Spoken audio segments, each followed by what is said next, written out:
Hey guys, welcome back to 100% Chelsea and welcome back to episode 3 of Sad Bastards Corner. Back again at the Green Man Pub in Wembley. Before I start, I'd just like to say the questions you've been sending, the feedback we've got is absolutely fantastic, so thank you very much for that. But over the past couple of weeks we had quite a few of the same type of questions, stuff that we've already been answered before. So I might just say change it up a little bit and then it's more likely of a chance that we'll answer it. And I'll also say, now this is our show, this is your show, but it's not just a Chelsea show. So we want to hear just any type of random question, like what's your favourite curry, something like that, just anything. Do you know what I mean? We'd like that, and we just make it a little bit more interesting as well. Give us a bit of a broader range of questions. So yeah. What is your favourite curry? Tikka masala, mate. Tikka masala. I know it's. I've got to say, I've got to give a special mention to chicken shashlik though.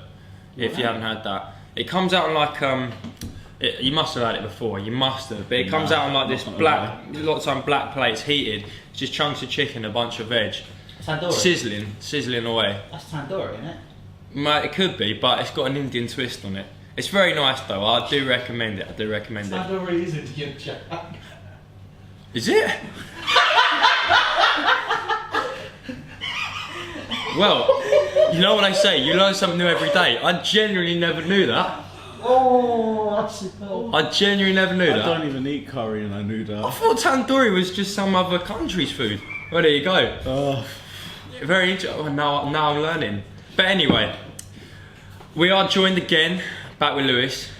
And he's been away in Amsterdam recently, hence why he was here last week. So, talk to us about that. Did you enjoy it? Beautiful sea. It is indeed. Beautiful sea. I was telling Louis about how symmetrical. We'll drink to that, definitely. Cheers to Amsterdam. So yeah, but if ever you get the chance to go out there, you got to do it. I'm telling you. That's what I was hoping Ajax was still on the champion. Didn't make Champions League, but look at them. You're desperate for it. He's been calling out for it all the time. I can't even hope they finish third because they're with Tottenham now. Oh, I've got to hope that they fail. Yeah, that's true. Well, we'll see what happens anyway. Yeah.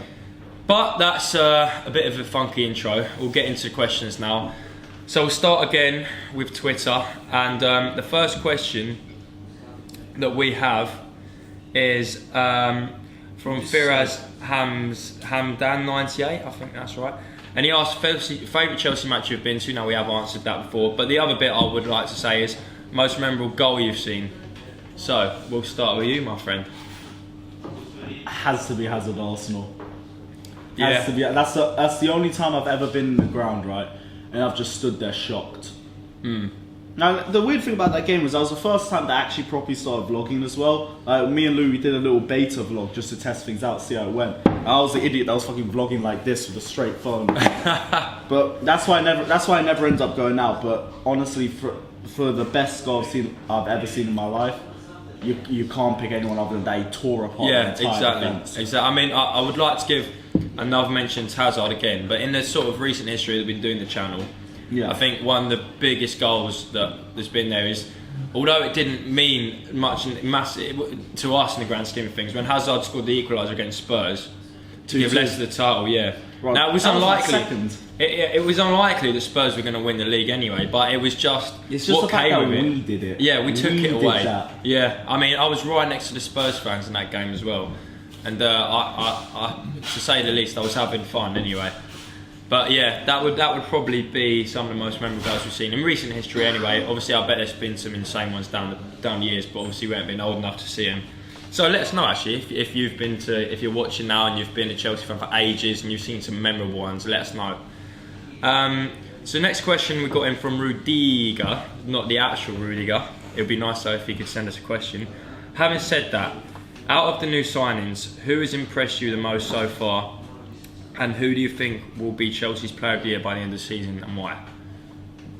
Can we be honest, we haven't really had a lot of signings. We've had about 3. Rob Green, bar the Lyon game, has just been there. And Kepa is developing. You can see what he's good at, you can see what he needs to improve at. But Jorginho, I think by far and away has to be him. Our midfield, our entire team runs through him. Without him, with Cesc being injured, there'd be no one else who could do his role. So it has to be Jorginho by a mile. Yeah, no, I totally agree. I mean, he's been given some opportunities to really play in some of the past few games. Yeah. And obviously he got a goal against Huddersfield on his debut as well, competitive debut as well. So yeah, it is obviously early days, but he's been looking solid so far.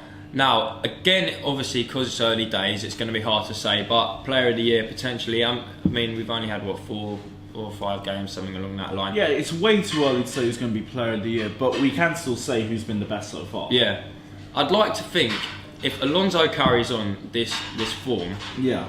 then he's got a real shout. Yeah, he was left back of the year last year. That was Yeah. a bit questionable. But if he continues his form now, there'll be no question about it. I mean, if Hazard also carries on playing with as much freedom as he does, then he'll definitely be a shout. But I genuinely think it could be between those two players. I don't know, I feel like Pedro started the season very well. I just think Pedro, that at that sort of age, I think maybe he'll begin to. He probably he'll can't give in but every until single. until he's declining, can't really do much but praise him. True, Because this very formation true. does seem is similar to when he was at Guardiola. And to be honest, if you're starting in a Guardiola system, you're good enough for Sarri. Yeah, I mean they're probably. I mean, like we've had some good performances to start off with anyway, so Yeah. obviously it is difficult to say. But we should say those three definitely I think will be based on So who we where got? we are now. Alonso, Hazard, and Pedro. Yeah, I think I wouldn't want to make a decision just yet, but I'd say they're based on the start. I'd say they're nominees, and if they can carry on the form, then that'll be all the I'll better. agree with you on that. That's fair. That's fair. Come in, educate us, okay, right. educate us. Speaking of Player of the Year, if you don't follow it already, make sure you follow BatsFit, Poty. There'll be a link to it down in the description. Regards to that, you'll see, because we do stuff for them in terms of nominating Player of the Year. And what they do, instead of just saying this player's done a couple of good things people forget about all year, they keep a track and giving players points throughout the season. Player with the most points becomes BatsFit Player of the Year. So I think it's a good concept. But Yes. make sure you follow that, so then you can figure out who Player of the Year will be. Bye. Thank you, Louis. So we've got another question coming on Twitter from Decisive Dave with the A as an X. Just thought I'd mention that. I don't really know why, but I thought I'd mention it anyway. Little shower, isn't it? Yeah, may as well. He asked, why are we starting Morata when Giroud is making more impact and scoring for France, which is a great finish, and what we're doing loaning out Michi when he scored 2 in the week as well. Well, okay, I want to start on this by saying we talk about Morata every week because he's the main striker, so you know he's never going to be out of conversation. Yeah.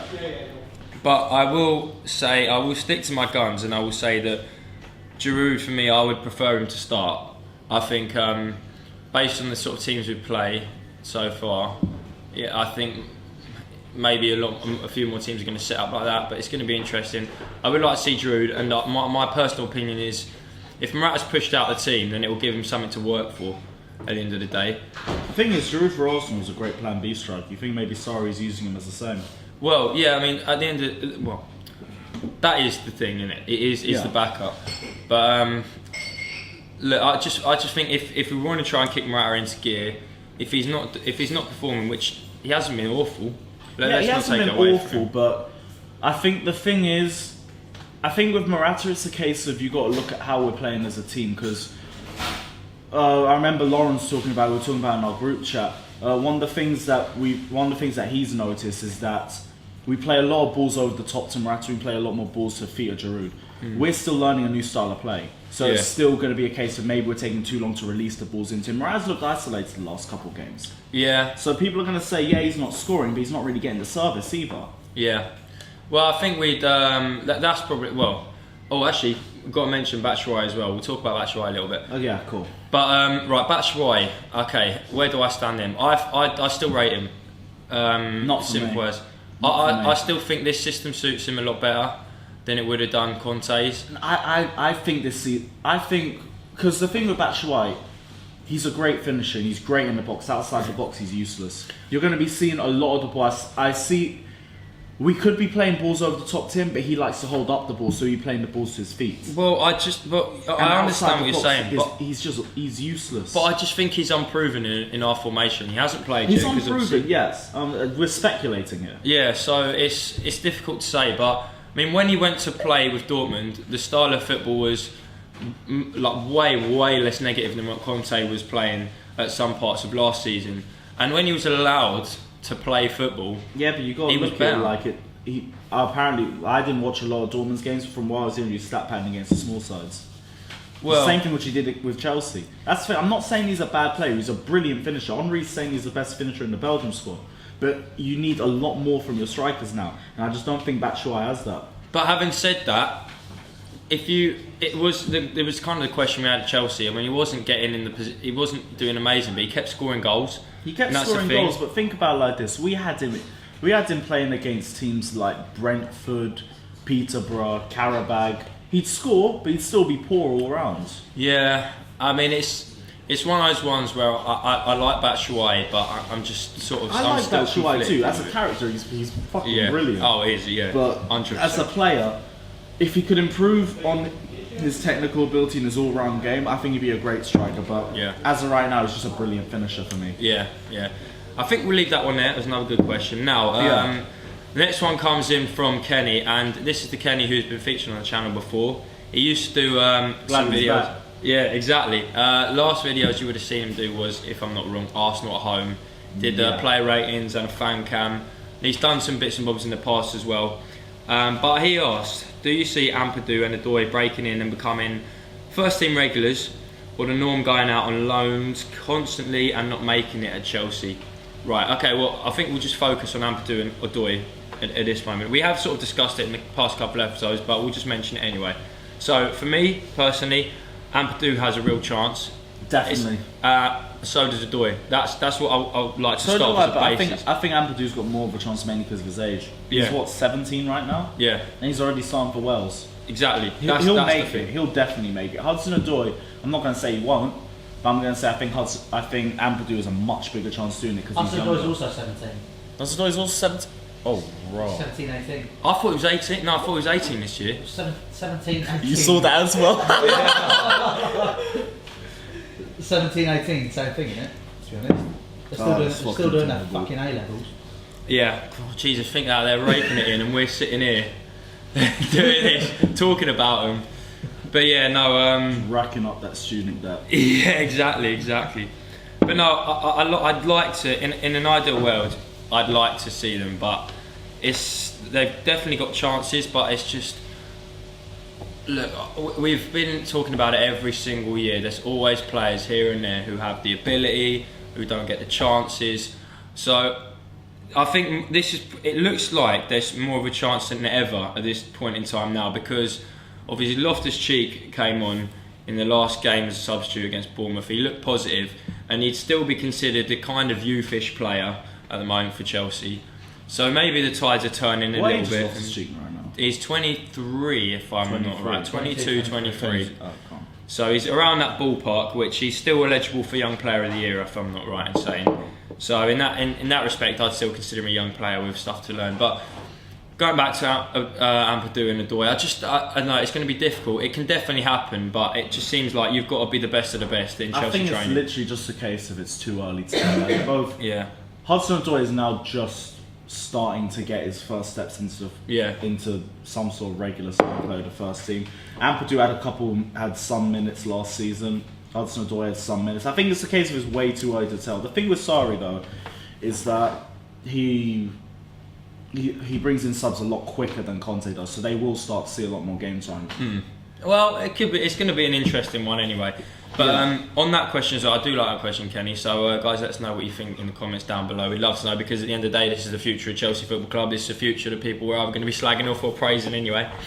So yes, lovely question. That's the same question. That's my bad. Yeah, no worries. So the next question comes in from Pirates of Bridge. Worst player in our Premier League history. Discuss. Right. Okay, I'll let you start. Winston Bogarde. Yeah. Just sat down and took a contract. I think you can't really get worse than that. If I'm not wrong in saying, I'm pretty sure there was a point where he was either interviewer or asked a question where he's like, "Yeah, I just did go to Chelsea for the money." Now I could be wrong there, but I think I remember potentially reading about it somewhere. But it wasn't a match made in heaven. Definitely. It wasn't a match made in heaven. Well, but for his you know agent what? it was anyway. You know for his what? For agent him, it it's was. just a case of he's not really going to say no to 10 million quid. They ain't going to get anywhere else. Exactly. You see it from both sides. It's a shitty move, but he's trying to make money. Adrian Yeah. Mutu? Do you know what? Look, what I'll say with Mutu is he balls his career up. but he was a promising looking player, and he did play a few games for Chelsea. And if you actually look back, it's interesting because I've got some old programmes which I was looking through, well, oldish I suppose, from and Musa was featured in the programmes every now and again. So there was obviously a lot of promise behind the guy. Yeah. So I wouldn't say, and with Bogarts, you know, it wasn't really. You want the worst player? It's just he fucked it up for himself. Ending. Yeah, he fucked it up for himself. So he's only got himself to blame. But he could have been a good player. So for that, I'll give him something anyway. If Bakayoko leaves, he's going to be on that list. Yeah, he may well be. I mean, admittedly, I've had my fair say about Bakayoko, and probably it's been a little bit harsh at times. I think we all have. Yeah. It's probably better for him anyway to move on. Just try and improve your career somewhere else, mate, honestly. We'll move on to Insta now anyway. And we've got one coming in from the Cool Kid 556, and he asks, furthest away game you've travelled to see the Chelsea, and how did it all start? And I think by that he means the channel, but if he doesn't, we'll discuss a little bit as well. But anyway, so furthest away game.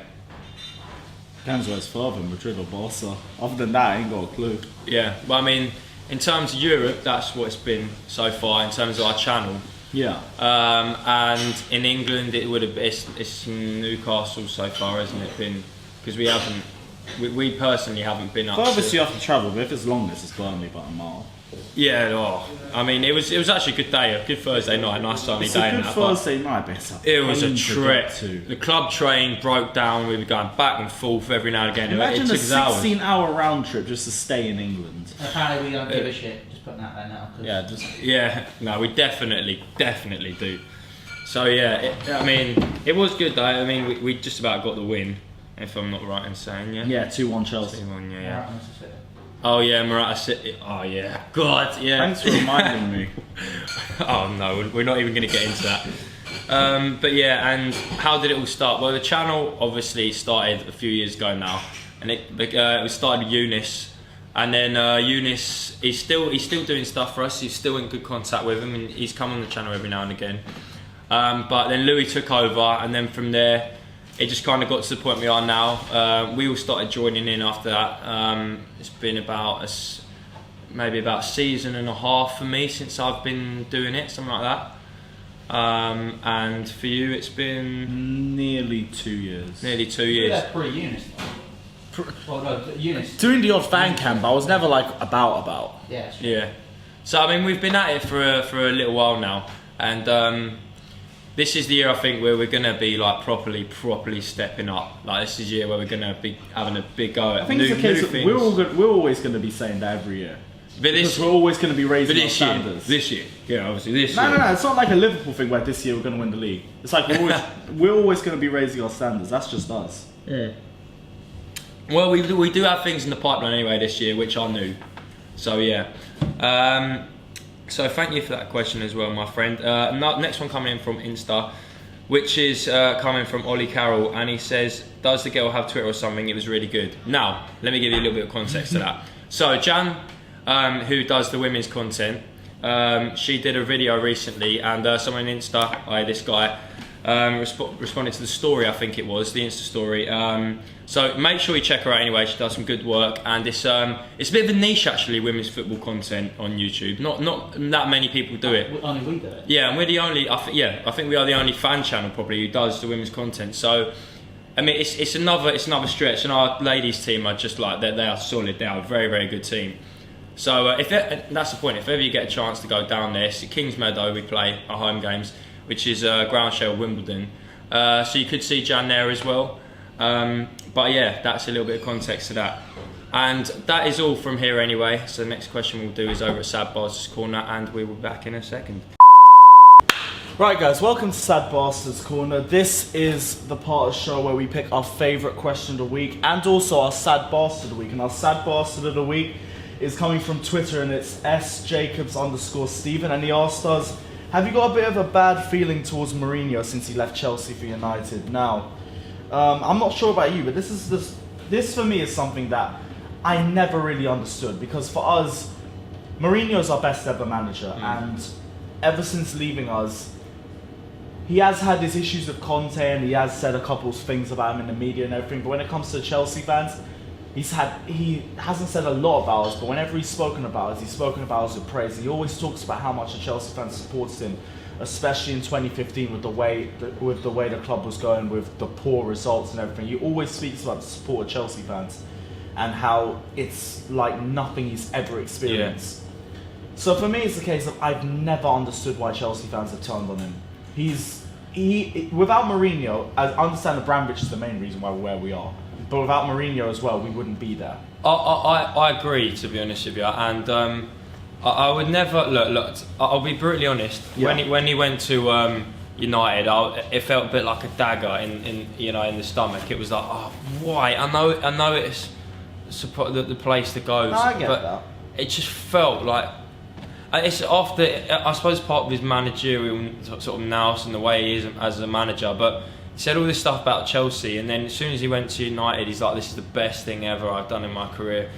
No, but for me, it's like that's all sweet sort of talk. It's what you have to do when you've joined a new club. You have to talk about how much. Yeah, you I love know, them, but how it much you just. wanna be with But them. that's what I'm saying. That's why it really it hurt. Like, and I don't want Mourinho to succeed at United, and it's sort of unraveling a little bit now. I really, really don't want him to do well. I'm the same. But I will never chant against him. Same. I will not chant against him, because at the end of the day, I still respect him for what he done at Chelsea. And at the end of the day, we wouldn't get to the point where we are now without him. This is the thing. I speak to a lot of Chelsea fans who hate Mourinho, and they'll always talk about how, like in 2014, after we beat QPR, Mourinho was talking about how poor the atmosphere at Stamford Bridge is. He said the same thing over at United about their fans already. Yeah. And even then, when it comes to us, you're gonna stand here and tell me that the atmosphere at Stamford Bridge is great. Well, what I will say is he had the away fans. If you know Stamford Bridge, how it's set up, you've got the East Stand, which is the one where the managers are. Yeah. And the away fans used to be in the East Stand. Yeah. And it But was that Mourinho. only his first season, though. But it was Mourinho asked the away fans to be moved to the shed. Yeah. And there were more noise coming from the shed at the time because there were more Chelsea fans there. And now the East Stand is just not. You don't get noise from the East Stand. That's the most direct stand you are when you are the manager. So you have to hear either the atmosphere coming from the away fans, or a lot of the time from Matthew Harding in the shed. Even in Matthew Harding at times has just been dead. It is, but when it gets, I mean, When it gets going, it gets going. But that's Yeah. the same for every ground. Yeah, it's just the smaller games, or what we consider the smaller games. The atmosphere ain't there, so I can understand where it came from. But going back to the point, I mean, like, I like if Mourinho comes to Stamford Bridge, and when he comes to Stamford Bridge this season, or actually I suppose if and we end up beating United like 4-0 or 4-1 or something like this, I'll be laughing at Mourinho, obviously, because it'll be like, haha, this is what you get for going to United. But I won't chant against it. I won't chant against him. I saying remember like, seeing his face when we beat him, when we won 1-0 at the Bridge in, I think, November last season. Yeah. I remember Chelsea fans from Matthew Harding were chanting at Mourinho because I was still in the East Stand then. I remember having a look at him and his head was just down. Yeah, I You mean, see it hurts him. It does, but at the end of the day, he took Man United on. He's still a rival, I get that. Yeah, and at the end of the day, what you associate like Chelsea and United, right? It's a big rivalry at the end of the day, and it doesn't matter really who you are, unless you're like, well, I wouldn't say it's the right thing to do, but the way Mourinho is, it doesn't matter what Mourinho says, he'll still be United manager. Yeah. And for that, that's where I've lost my respect for him, because although he's done all this sort of thing at Chelsea, that's the thing. That's where me and you are going to disagree. Yeah, everyone's entitled to their opinion, I'm not but gonna ask I won't him for chant success. against him. I won't chant against him. I respect him for going. I respect him for what he's done for Chelsea, but I disrespect him for the way he's acted at United. And I think it comes as a collective, because the way some of the stuff he said at United as well, not just to Chelsea but to other. That's just other Mourinho things. Mind games, like we saw with Conte. Him and Conte but I had think their some war of wars. He got 6 points from January to April. I mean, I think some of them now are just a bit like it just goes a bit off the rails. But it's a weird one. We're not United fans, obviously. Yeah. So United fans will probably have 10 times more to say, and they'll have 10 times better in-depth knowledge Make no about mistake, it. I don't wish him any success at United. But as a manager, for everything he's done, I can't hate the guy. It's impossible for me to. Yeah, I'll never hate him. I'll never hate him. It's just it's hard to think of the word, but it's tainted is maybe a hard word, but it probably could be the right word. I can understand that. Yeah, I mean, there's people who have got a lot worse opinions than me on Mourinho, and as I said, you're entitled to them, and go for it, or you want like that's your The view. thing that I'll never understand hating. I can understand you not wanting to support him. I'm the same. I'm not Yeah. going to support him while he's at United. But as a man and for everything he's done in football, if you hate him for what he's done to Chelsea and hasn't said a bad word about Chelsea fans, you're a fucking idiot. Yeah, I respect people's opinions, but I will say it to anyone who hates Mourinho because it don't make sense to me. exactly, and that's what it comes down to.